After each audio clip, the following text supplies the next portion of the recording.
Juliana, flood insurance must be purchased from whom? It's one of the 800 facts.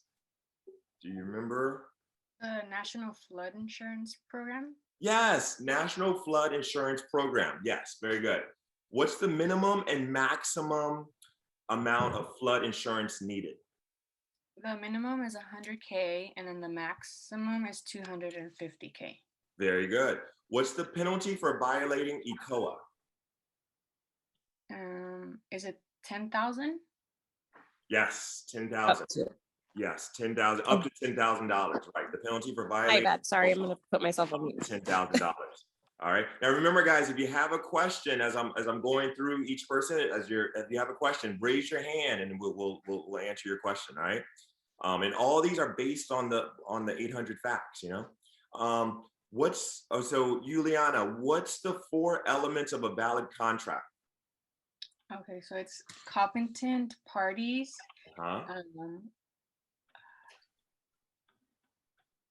You got this. Legal, what is it? Agreement, and then legal object, and then consideration. Yep. Now you missed. Now there's only one part you missed. So you got legal object, right? You got consideration. Okay. You got competent parties. Okay. And mutual agreement. Mutual agreement. There you go. Mutual agreement. Yes. Yeah. Here's the thing. Yeah. So one more time. Say the 4 elements of a legal contract again. So competent parties. And then it's mutual agreement, and then legal object, and then consideration. Very good. Now, here's the thing. Here's a little tip. All right.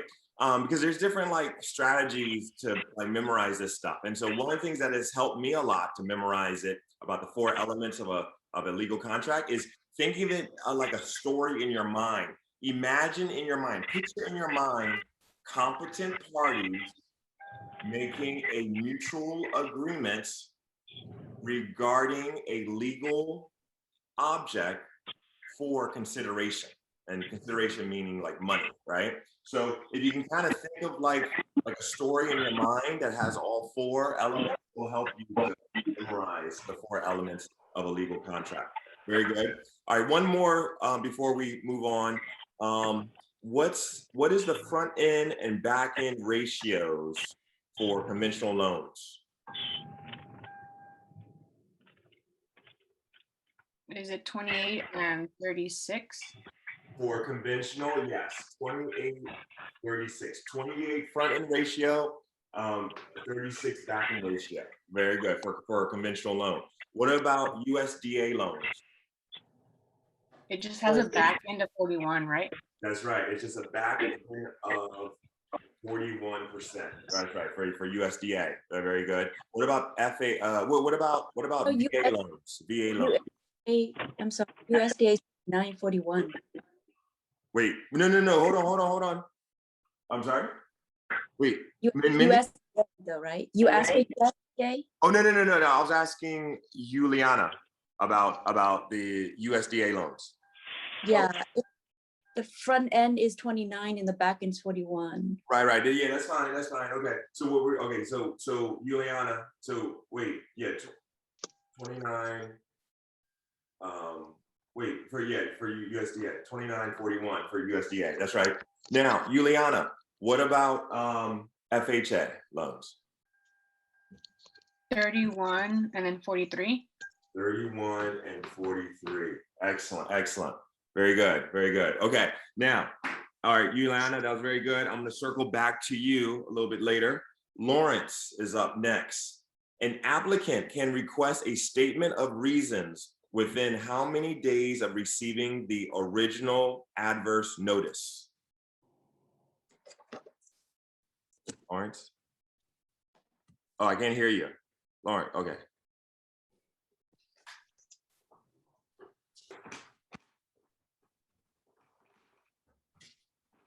All right, Lawrence. Okay, I think Lawrence is working out some audio issues. I can't hear you. Can you hear me? Oh yeah, we can hear you now. Yes. Yeah. I was having connections issues. Okay. Of course. Yeah. Okay. So you got it. An applicant can request a statement of reasons within how many days of receiving the original adverse notice? Is it let me see. Adverse notice is in 3 days?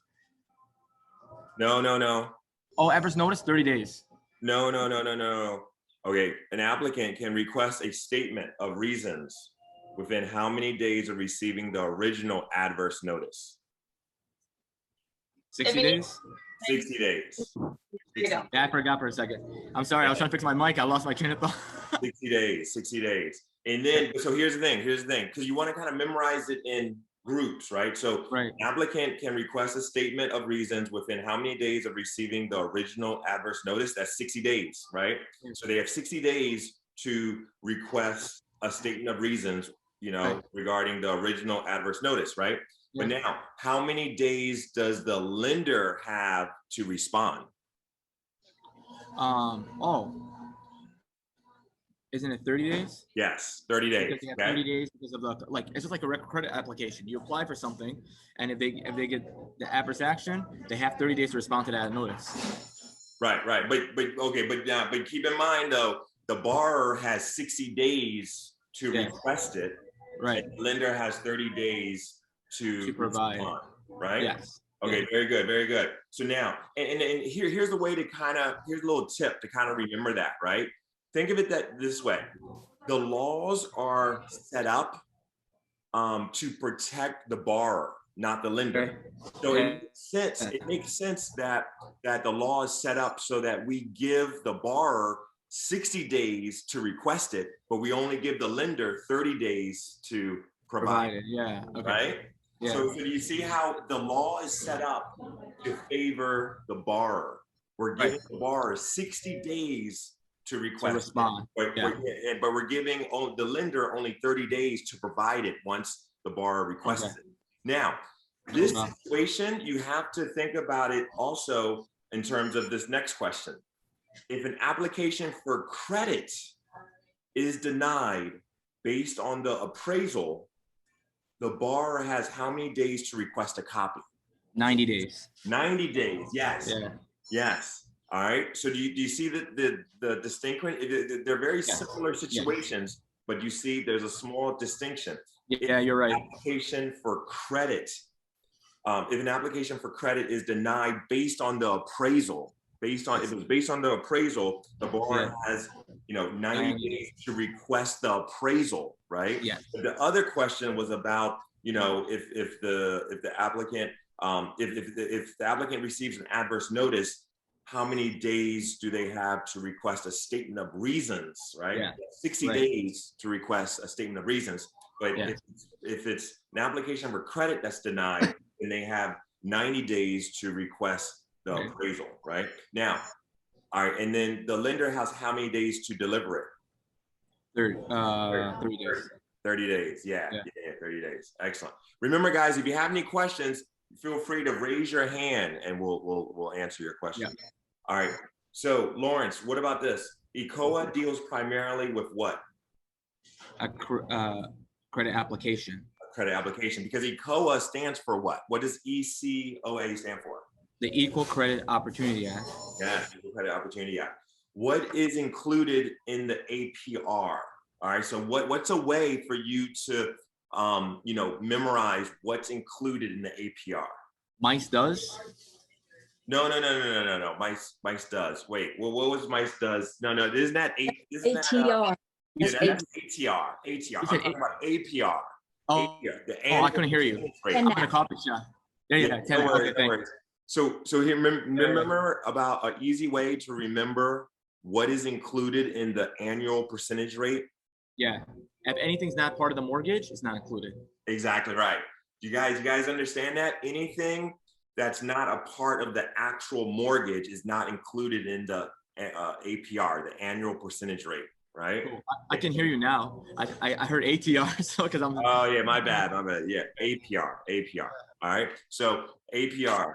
All right. So let's see. Where are we now? Okay. All right. Now, last one before we move on. What is not included in the APR? All right. So that means things that are not directly related to Oh. the mortgage, right? Right. So now Jen has a thing called an acronym called 10X. 10X. 10. You see, these acronyms come in handy. So when we're Yes. thinking about things that are not included in the APR, one way to think of it is that if it doesn't relate to the actual mortgage, then it's Right. not related, it's not calculated in the APR. Now, to Right. get specific, like if you want to like think about specific things that are not in the APR, Lawrence, what would those be? Things are not included in the APR. Well, I don't know all of them. I might maybe know 2 or 3. I know termites. Termite inspection, we put that here. Escrow. Yeah, so termite inspection fee, escrow, right? Escrow fee. Yeah, the other ones I really don't know that well still because Okay, so now think about it. Is title insurance included in the APR? no. In the calculation APR? No. Title insurance is not included in the calculation of APR, right? And why? Because title insurance does not relate to the actual mortgage, right? Yeah. All right. Escrow fees are not included in the calculation of APR. What about notary fees? Yep, that's not included. Not included. Notary fees are not included in the APR. Appraisal aren't Oh, either. no, Mackenzie, hold on. Let me answer. Like what? I didn't know he was that. I just heard everyone answering. No. Yeah, it's no worries, no worries. But if you have a question, Mackenzie, you Yeah. can raise your hand and we'll address the question. Appraisal. Okay, what about credit report? Credit report is not included. Right, not included. Credit report is not included in the calculation of the APR. Credit report fees, right? Let's see. Hello. What about seller credits? Oh, it's not included. Right, seller credits is not included. Hey, what is seller credits? I always want to know. I always forget. Right, so from the lender, I mean from seller, like seller credits, like from my understanding, it's like stuff that the seller pays for, right? Is that right? Is that right, guys? Mindy, is that right? Does that sound right? That's what my understanding too. Okay. That's what as well. Yeah. Okay. The seller pays for. Okay, good job, Lawrence. Good job, Lawrence. We'll circle back to you. Before we move on from the APR thing, do we have any questions? Is everybody clear about what's included in the APR and what's not included in APR? And a way to think about it is if it doesn't relate to the actual mortgage loan, then it's not included in the APR. All right, any questions before we move on about that? No, everybody's clear? Okay, all right, good. All right, now, Mindy. Leave that up there for just a second. Let me write that down. Okay, and it's also on Jen's cheat sheet. Do you have Jen's cheat sheet? It's on Jen's sheet. This is great. All these acronyms are on. Hey, guys, if whoever doesn't have Jen's cheat sheet, put your emails in this chat, and I'll email you Jen's cheat sheet right now. Perfect. Yes, Jen's cheat sheet is such a valuable note. Very, very valuable. Okay, so now, Mindy, when do you give the servicing transfer statements? Servicing transfer statement is when at the settlement or within 45 days. Oh, servicing transfer. Wait, No, that's transfer statement. Now remember, well, first of all, what is the servicing transfer statement? servicing transfer is 15 days prior to 15 days prior to the actual transfer to another servicer. Right, that's right. And how much of a grace period? So, okay, so 15 days prior to the transfer to another servicer, we have to give the borrower the servicing transfer notice, right? Okay, very good. But now, what if the borrower continues to make the payments to the original, to the previous servicer? How much of a grace period do we give the borrower to get it right, to get into the system of making payments to the new servicer? 60 days. 60 days. All right, so we have 60 days. All right. So if anyone have any questions about that, raise your hand, you have any questions about that, the servicing transfer, what was it And called? if- Servicing transfer statement, servicing. They, transfer. and if they happen to make the payment to the original one, the original servicer is responsible to transfer that payment to the new servicer. That's right. That's right. Very good. Very good. Yes. And so there's that 60-day grace period, right? Yeah. Very good. Now, Mindy, Fannie Mae requires only a blank year history to be reviewed for all credit and public information. 2 years No, no, no, no. or 3 No. years?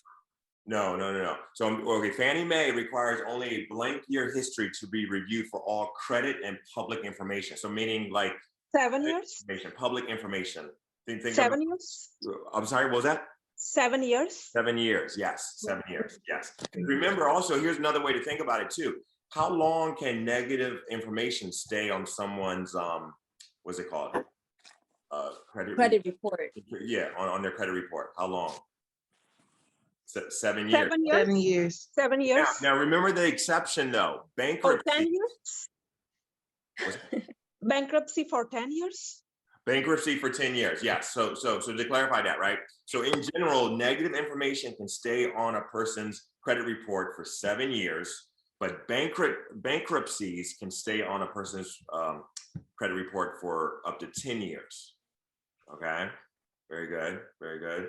So your original question is the same thing of asking how long negative information can stay on the credit report. Okay, I guess you can think of it that way because it says, the question says Fannie Mae requires only a 7-year history to be reviewed for all credit and public information. So you can think of it that way, Okay. Yeah. And then, but remember, bankruptcies though stay on for up to 10 years. Also, think of it this: unpaid tax liens. For this exam, you have to know that unpaid tax liens stay on forever. Okay. Very good. Now, Mackenzie, I think had a question.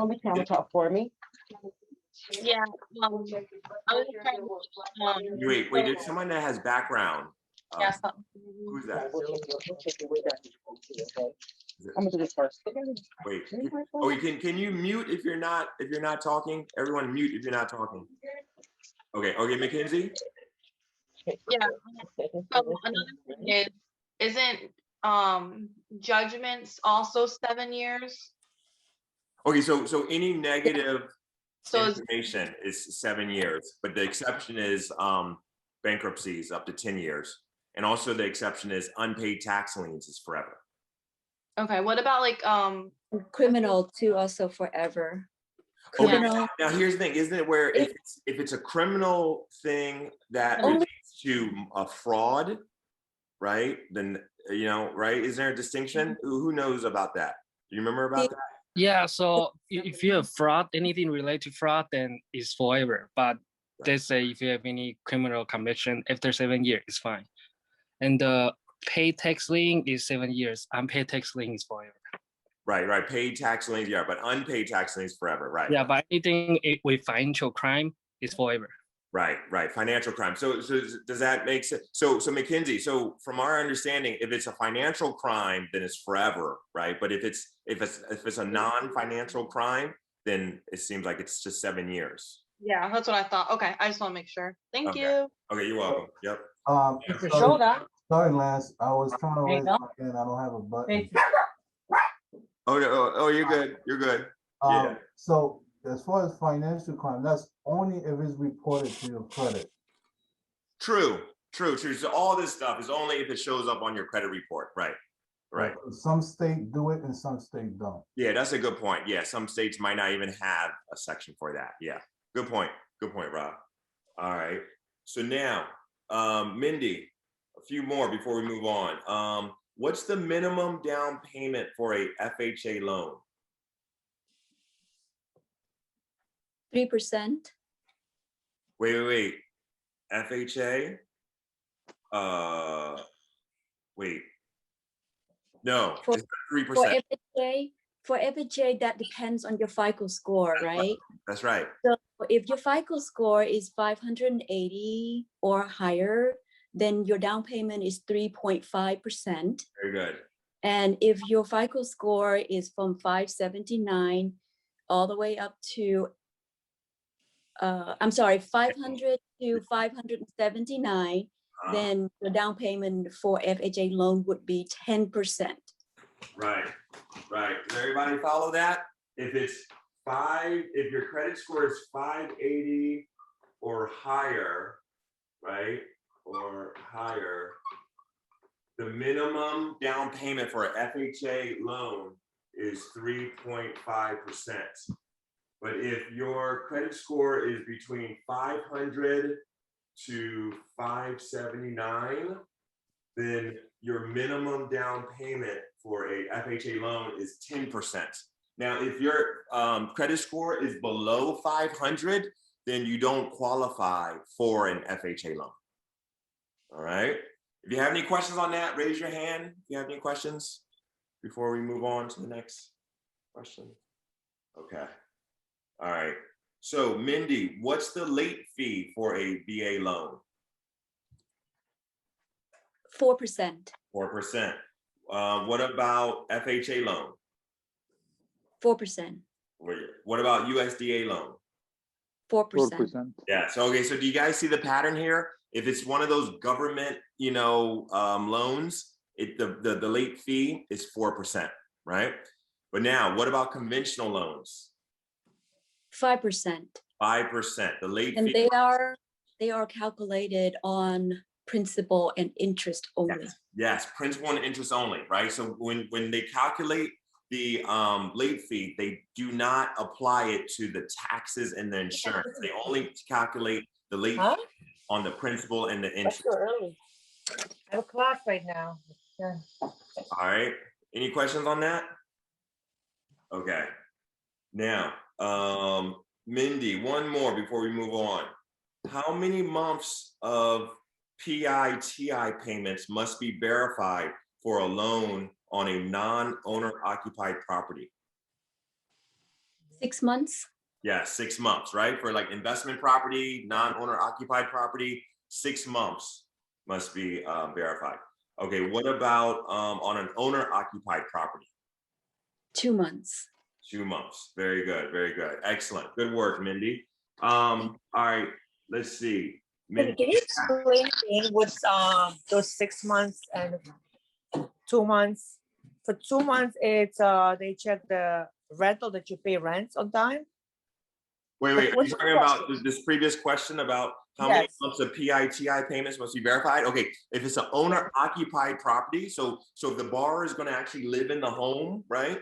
Right. It's 2 months of PITI, payments that must be verified. 2 months. But if the borrower is just buying property like an investment property, or like if the borrower is not going to live in the property, then it's 6 months of reserves. So it's when they apply for the loan, that's where they check, right? Yes, during For 2 months, if you, okay, all Yeah. right. That's right. Very good. All right, Jack. Yes.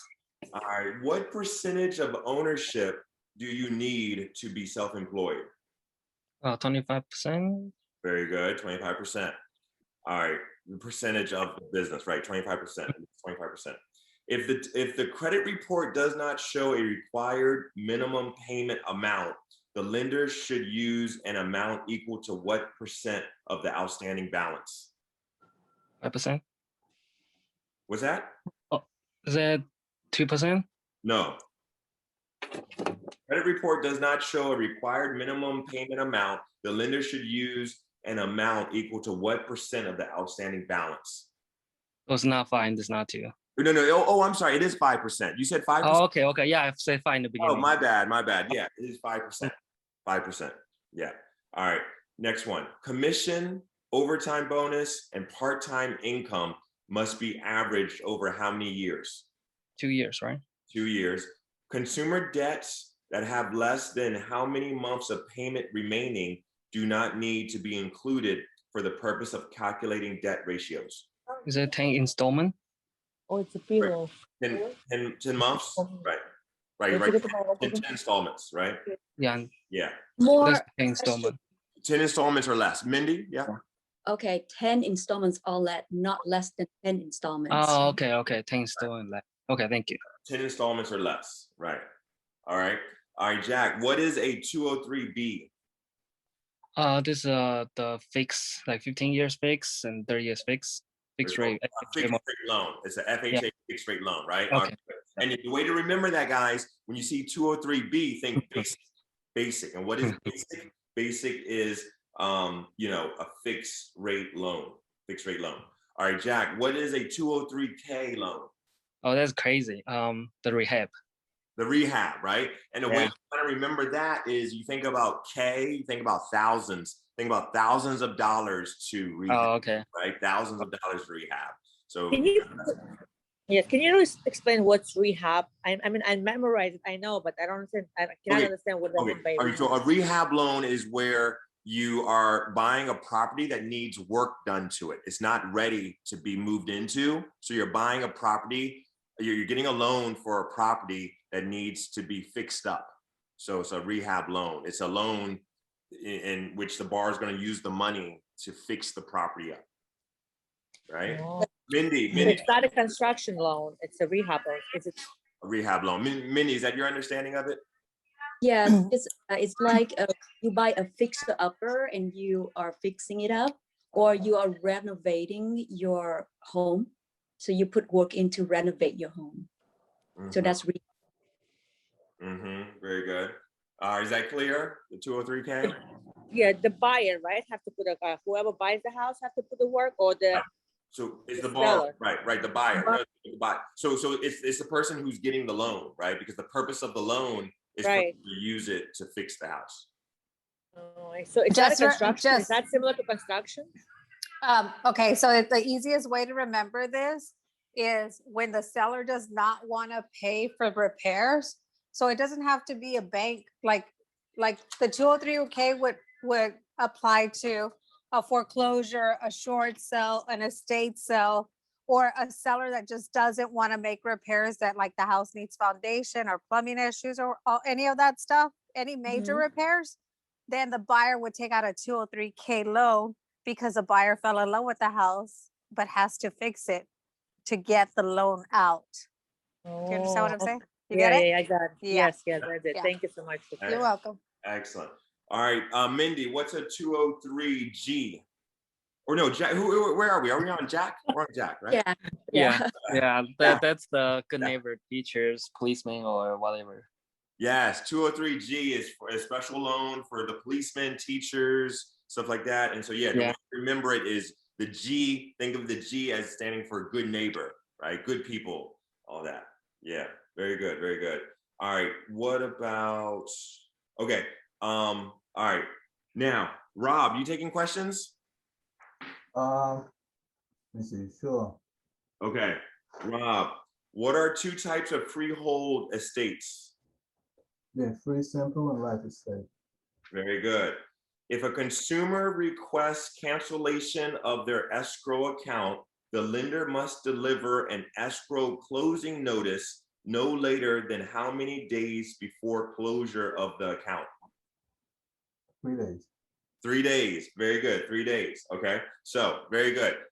Now, but what if it's closed for some other reason, right? 30 days. Huh? 30 days. 30 days. Right. Okay. So did everybody get that? If the consumer, the borrower, right, the consumer requests cancellation of their escrow account, right? So if the reason is that the consumer is requesting the closing of their escrow account, then the lender must deliver an escrow closing notice no later than 3 days before the closure. But if the closing of the escrow account is due to some other reason, like if it's not due to the consumer requesting it, right? Then the lender has to give the notice 30 days before the closure. All right. Excellent. Now, Rob, how long do you have to retain the closing disclosure? The CD is 5 years. 5 years. Very good. What about the LE? The LE is 3 years. TILA, Tiller is 2 years. the SAR, The SAW is 5 years. the LAR, The law is 3 years. the DNC, 2 years. the LOC, which is loan, and what does the LOC stand for? The LOC, Yeah, the LOC. What does LOC stand for? The loan. the loan compensation. Yeah, loan originator compensation. Compensation. Yeah. Oh, Yes, yeah. you're right. I never like call it that way. Oh, okay, I no. just say loan origination compensation. Okay, But but that's 3 years. How many? 3 years. 3 years. How about the MAP? MAP is 2 years. Right. Now, what does the MAP stand for? Mortgage Act and Practices. Yeah, Mortgage Acts and Practices. Very good. What about the ECOA? ECOA is 25 months. Very good. Very good. Yeah, very good, Rob. Now, here's a tip for everyone, right? To remember how long certain documents have to be maintained, right? I got this from Rocky.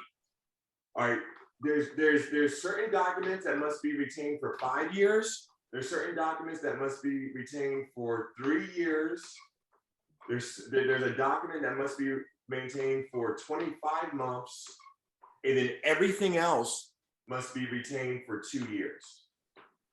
So going through this, memorize what must be maintained for 5 years, 3 years, and 25 months, and then if it doesn't fit into those 3 categories, then you know that it must be maintained for 2 years. Someone had a question? No, so guys, I was gonna tell you, when you look at Jen's cheat sheet, I'm gonna give it to you guys after the Zoom because I'm having internet issues here. They're actually categorized that way. They're categorized the 3 L's for 3 years. They categorized the 5 years for the 2 documents, and everything else is 2 years. You'll see how it's organized. That it's broken down the way Lance is telling you. Yes, very good. Now, Lawrence, what is for the 5-year category? It's the closing disclosure and the SAR.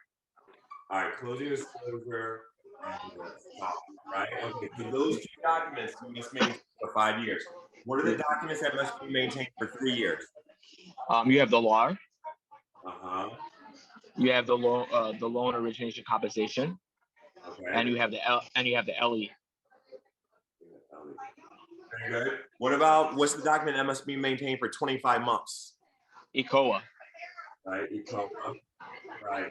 And then therefore everything else is maintained for 2 years. Yeah. So TILA disclosures. Yeah.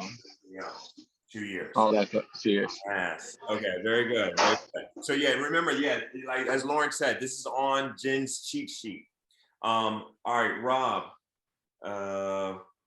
What is warehouse funding? Warehouse funding is when the broker, the broker of the MLO closes the loan under his name and then turn around and sell it to the investor. Right. Yeah, it closes on the wait. No, it's No, not that. that's table funding, right? That's table funding. Oh, okay. All right. Yes. I always Warehouse get funding those when 2 you have a confused. credit. I got it. It's when the lender get a line of credit from the commercial bank. Right. Yes, that's the one. Right. Warehouse funding occurs when a lender obtains funds for closing from a line of credit extended by a commercial bank. Right.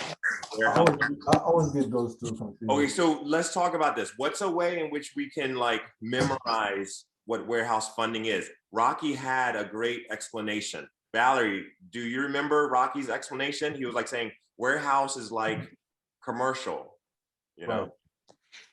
It was a commercial bank because remember I had said it different and he had said when you go to a commercial and it's like the commercial is in a warehouse building. Yeah. And you get the funding from a commercial bank. Yes. All right, guys. So remember, warehouse funding is, you get a line of credit extended by a commercial bank, and think of warehouse. When you see warehouse funding, think about commercial bank, line of credit from a commercial bank. That's good. Very good. But now let's go to the other thing. So Rob was thinking about table funding, right? So Valerie, how do you memorize what table funding is? Table funding, I think of it as when a broker is broke.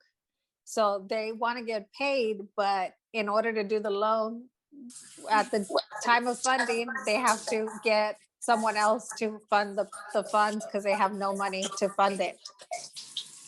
Okay. So in a way, we can think of it this way: table funding, they're at the table. Picture it in your mind that they're at the table and they want to go ahead and fund it right away. And so they're going to close it in their own name, and then they're going to immediately, sell it, right? Sell it at the table. They're selling it at the table. At the table. Oh, right. Selling it at the table. Right. So table funding. That's table funding. Okay. Very good. Now, Rob, what is an estoppel letter? A estoppel letter is when the closing agent send out the letter to the seller's lender requesting their payout amount.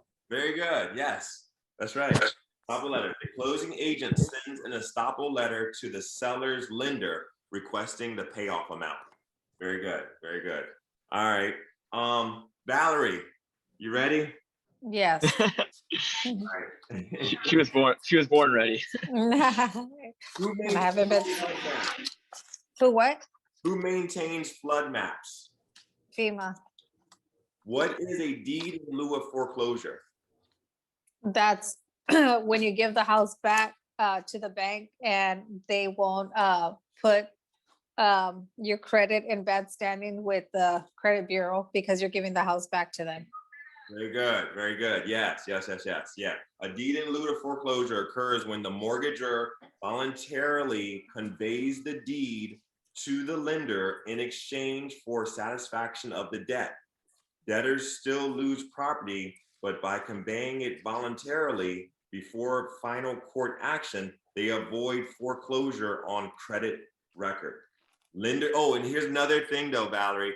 Keep in mind. Right. They don't have to accept it. Right. Yes. The lender is not obligated to accept it. Right. Right. Yeah. Right. Very good. Very good. All right, Valerie. What are the 4 types of legal? Go ahead. Can you please give me the fact number of that? Oh, who has the fax number for that? It's in lieu of foreclosure. It's in the general mortgage area. I can look it up for you. Okay, now here's a tip to find the fax numbers for different things. If you save on your computer the document, right? It's a PDF document, right? Then you can go to search, and then if you type in deed in lieu of foreclosure, it's gonna your computer will search, right? And you'll be able to find the fax number for that. Yeah, I that's what I usually do, but I'm not in front of the computer right now, so that's right. All right. Lance, I'll check it I later. wanted to clarify with everybody so they can understand the deed in lieu when the lender doesn't have to accept it. So what happens is a servicing company is the one that's servicing the loan, right? And they offer these options.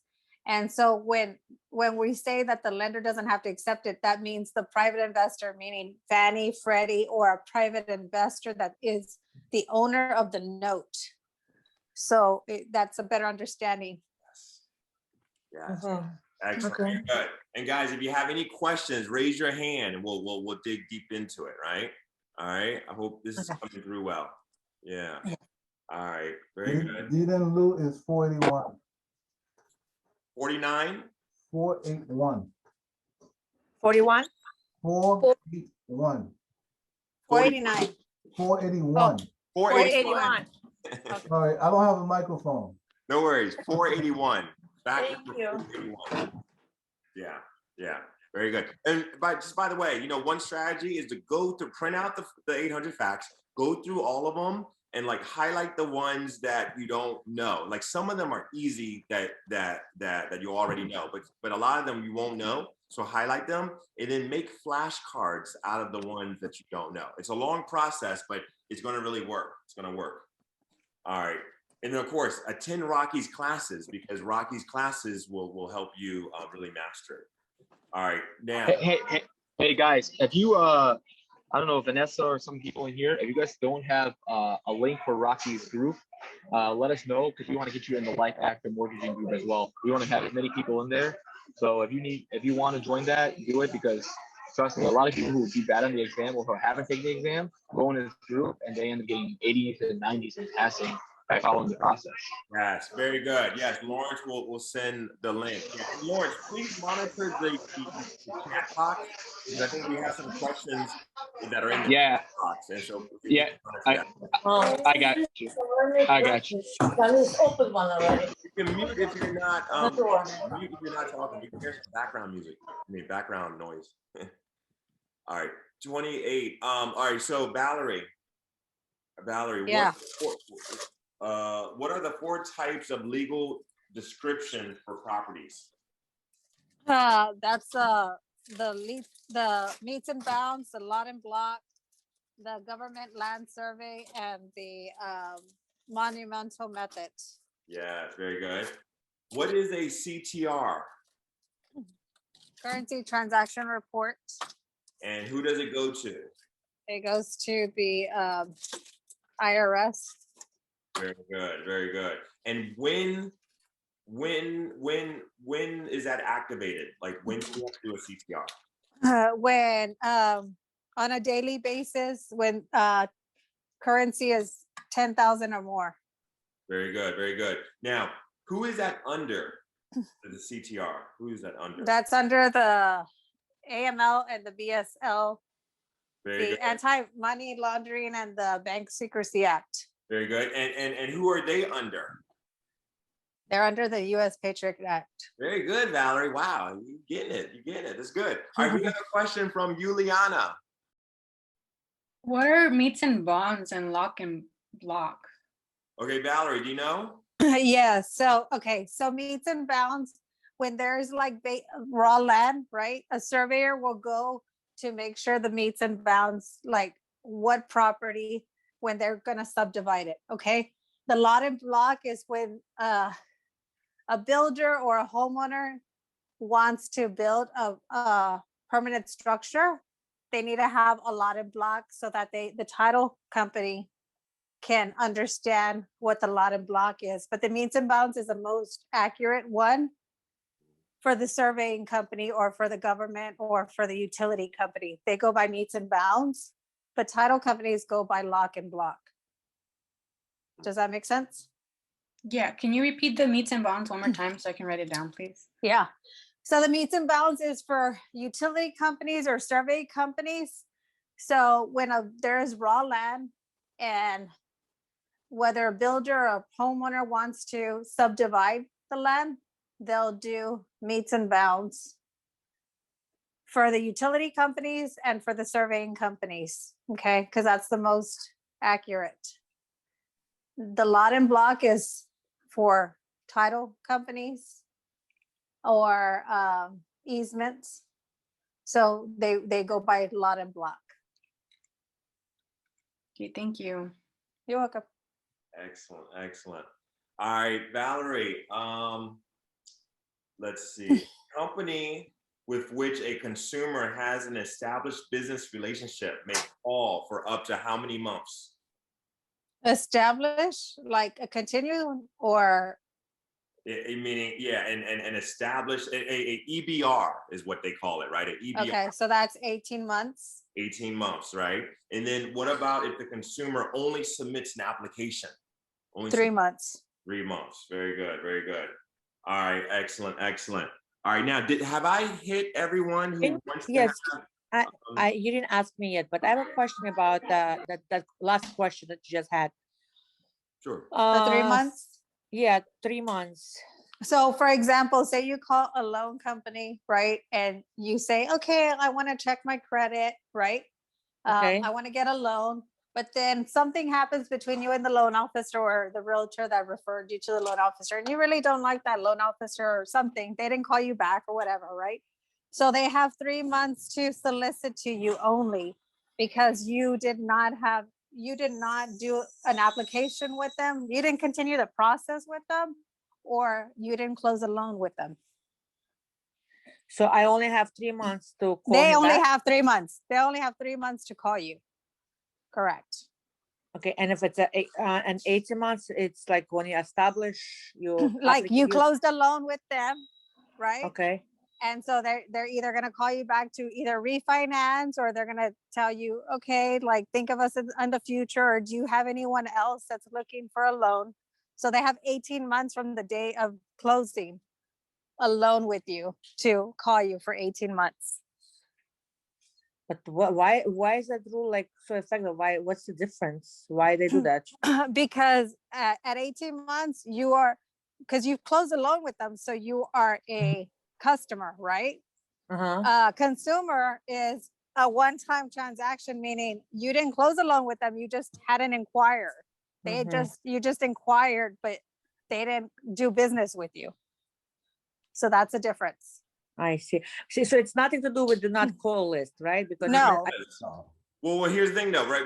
Because Valerie, here's the thing though, is that you can never call someone that's on the do not call list. Right.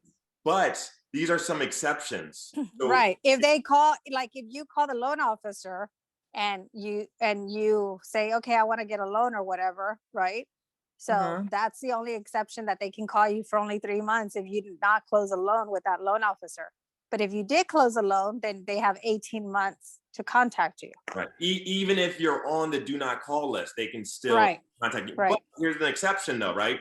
If they at any point say, do not call me again, then you do. Then you cannot call them. Correct. Right. Yeah. All right. I see. Yeah. Excellent. Okay. Excellent. Okay. And Does that make sense? Is that super simple for you to understand? Yes. Okay. Thank you, Valerie. And who is this that was talking? Yelena. Oh, hi, Yelena. I didn't even know it was Yelena. Good. Who's on here? Well, what's your screen name? Yelena Natanov. She's on here. Is it on a different screen? I don't know why I don't see you. Okay. Because you're the host. That's why, Lev. I got it on gallery view. Okay. Anyway, all right. So if you want some questions, I have some questions for you. You want some questions? Yes, why not? Yep. Okay, here's the thing. The DNC list must be updated every how many days? 30 days. 31 days. Very good. And must be retained for how long? Retained for 4 months. No. How long? 4 months. No. Now remember when we were talking, remember Lawrence was talking about the different documents that must be maintained, right? And remember, if it doesn't fit into these 3 categories, 5 years, 3 years, 25 months, and everything else. Oh, right. Didn't see for 2 years. Right. So 2 years. All right. So, all right. So that's 2 years. All right. So now, what is the penalty for sending an unauthorized fax? 500 per fax. Very good. What is MARS? MARS is mortgage. Oh my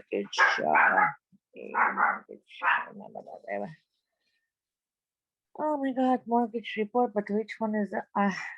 Are you on a lifeline? You want a lifeline? What does that mean? Meaning, do you want someone else to help? Yes, I guess I remember that Let's one. go to Lawrence. Lawrence, what is MARS? The mortgage assistant relief Yes. rule.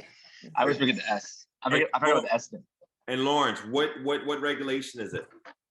Oh, that's an octopus. Good. And Lawrence, what does MARS do? So MARS, what it does is it stops foreclosure scams. It protects the borrower against foreclosure scams and loan modification changes. Very good. Very good. It also prohibits seller to borrow to disconnect with the lender. Communication with lender. Right. It says that you should not advise the borrower to stop communication with the lender, right? Yeah, that's part of it, right? Yeah. Good. What else is included in that MARS thing? Like, I think Lawrence say everything, no? Oh. Prohibits. Yeah. Did Lawrence, did you talk about the collection of fees? Oh, no, I did not. Okay, Go all right. ahead. Collection of what? All right, so Mars says what about collection of fees, Lawrence? Oh, I don't know that one, so I'm gonna let me you take too. that one. Okay, guys, here's what I'm doing. I'm gonna read it. I'm gonna read it. Here it is. The Mortgage Assistance Relief Services Rule, right? Regulation O. It applies to negotiators assisting borrowers with mortgage loan modifications. The Mortgage Assistance Relief Services, MARS, rule helps to protect distressed homeowners from foreclosure prevention scams. MARS bans collecting fees until homeowners have an acceptable written offer from the lender or servicer. MARS also prohibits advising consumers to discontinue communication with lenders. That makes sense? Yeah. All right. All right, Lawrence. What is the, who is the CTR under? Sorry, I couldn't hear. The CTR? Yeah. Isn't it the Anti-Money Laundering Act and the Bank Secrecy Act? Yes, very good, very good. I'm recycling that question from earlier. Yes, very good. And who are they under? The U.S. Patriot Act. Very good, very good. All right, Lawrence, the lender has how many days after closing to refund the borrower any portion of the charges that exceed the acceptable amount of tolerance levels? 60 days. Or 60, wait, business days or calendar days? Oh, okay, so I always mess this one up. Is it business days? Yes, 60 business days. Okay. All right, but how about this? What about for non-numerical clerical errors? Non-numerical errors.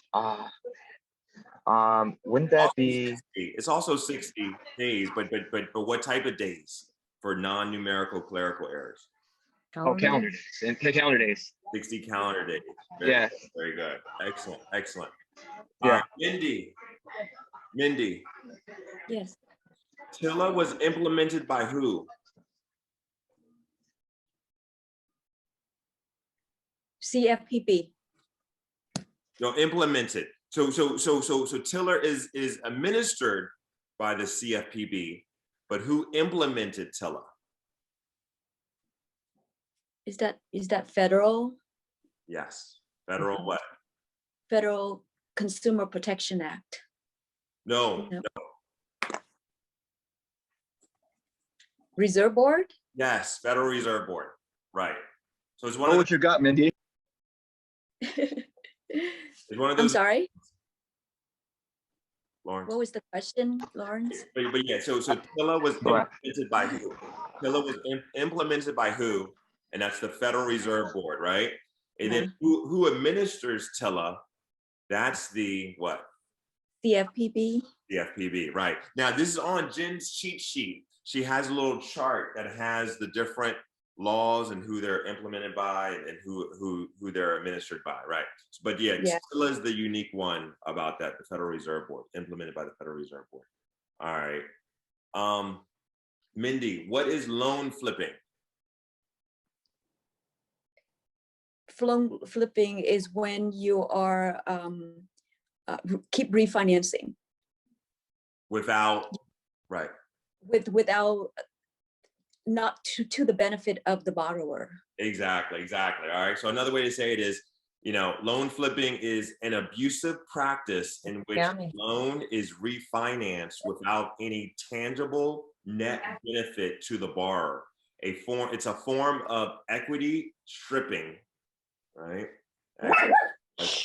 All right. So it's where like the loan, where the loan is being refinanced, but it's not, there's no tangible, benefit, right? Net benefit to the borrower. All right, Mindy, a creditor must respond to a payoff request within how many days? 7 days. Who took control of Fannie Mae and Freddie Mac in 2008? HUD. I'm sorry, no. No. It's a unique one. It's a unique one. Can you repeat that again? Who took control of Fannie Mae and Freddie Mac in 2008? Well, CFPP took control over almost everything since 2000. This is but a specifically, yeah, it's a unique one. And remember, and this, like, everyone was getting it wrong in Rocky's class. Lawrence, do you remember this one? Lawrence, you there? Lawrence, you're on mute. No? Okay. Is it Family Belly Act or something? Since No. it says 2008? No? No. So it's, I think is that the F? Is that the something has to do with FHFA? It's the Federal Housing Financial Agency, something like that. Yes. Federal Housing Finance Agency. Yes. FHFA, right? So it's a very tricky question. I mean, it's a very unique question, right? I remember something that has some kind of FHA in it. So Federal Housing Financial. FHFA. So yeah, who took control of Fannie Mae and Freddie Mac in 2008? It's the Federal Housing Finance Agency, right? And Okay. who allowed it? Who allowed it to happen? HERA allowed it to happen. Okay. The Housing and Economic Recovery Act. Juliana, did you have a question? No, it was just the answer. Oh, you just wanted to answer. Okay, gotcha. Okay. Mindy, what is the appraisal recertification form called? 442. That's right. Form 442. Very good. Okay. Jack, you there? Jack, no, I don't think Jack's still here. Okay. Sorry, I'm sorry. I have a question. I want about, you say who allowed to happen? HERA, right? Yes. HERA. Okay. All right. Thank you. And it's in the 800 facts. If you search the 800 facts, type in, Federal Housing Finance Agency, and then it'll come up in the 800 facts. Okay. Okay. So let's see. Robert. Yeah. All right. A borrower's payment history on previous mortgages and rents must be verified for how long? 12 months. How long? 12 months. You said 4 months? No. 12. Oh, 12 months. 12 months. Yeah. Yes, 12 months. Very good. Robert, what is the 8 protected, or what are the 8 protected classes of ECOA? Let me move my mic. Could you hear me now? Robert, this one, you use the acronym. The acronym? The 8 protected classes of ECOA are sex, race, color, religion, national origin, age, material status, and public assistance. Okay, wait. Okay. Yeah. Can you repeat that again? You said sex, what else? Sex, race, religion, national origin, age, marital status, and public assistance. Wait a minute. You said age, marital status, public assistance. You're missing one. No, that's not correct, right? Wait a minute. You said sex, race, color, race. You say color. Okay, good. Yeah. Very good. Okay, guys. So one way to memorize it is the acronym SCORE MAP. So yeah, that was good, Robert. Robert, by the way, is that how you keep them in line? Like, is it the acronym? No, I just said because I'm not good in acronyms. Oh, you don't really? Okay. So yeah, so that's a good point. Some people like acronyms, other people don't like acronyms. Whatever works for you is fine. If you do want to use an acronym, SCORE MAP is a good acronym for that. So very good. All right, Robert. Let's see. Okay. Wait a minute. Okay. You can't ask how many children a person has, but what can you ask? How many dependents? Very good. You can't ask if they're single, but what can you ask? Are you married, unmarried, or separated? Very good, very good. Who enforces ECOA? CFPB. Very good. What is a defeasance clause?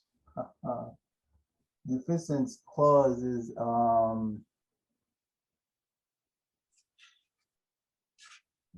you and Rocky always get me. Rocky always get me with this. Defeasance clause is basically like when you finish pay off your mortgage, they gotta send you a satisfaction of notice within 60 days. Very good. A satisfaction of mortgage notice. That's right. That's right. Within 60 days. Right. So yeah, very good, Rob.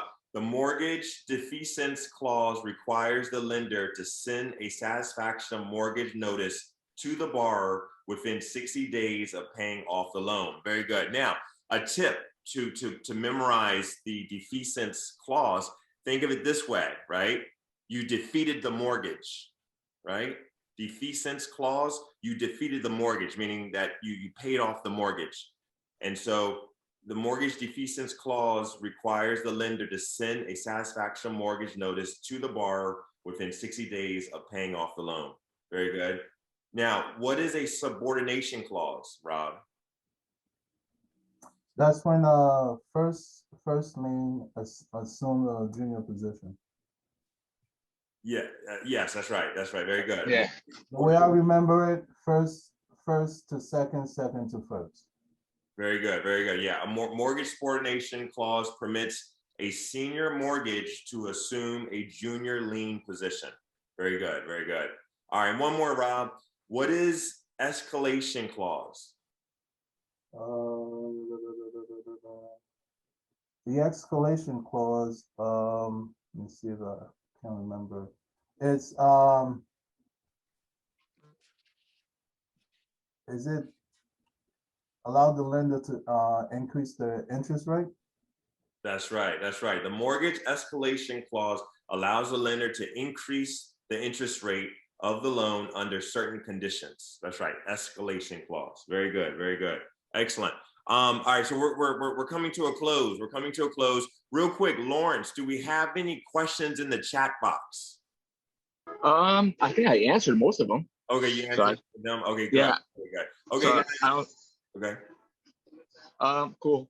Yep. Hey guys, just real quick, if I'm talking to you on Facebook or whatever, I'll give you guys calls and I'll explain why Rocky Group, what Rocky Group does. And I want to get you guys on the game plan. If I haven't sent you the MLO cheat sheet, maybe I'm having trouble to find it. If that's the case, just text Lance, and Lance is the man too. So you have Lawrence or Lance.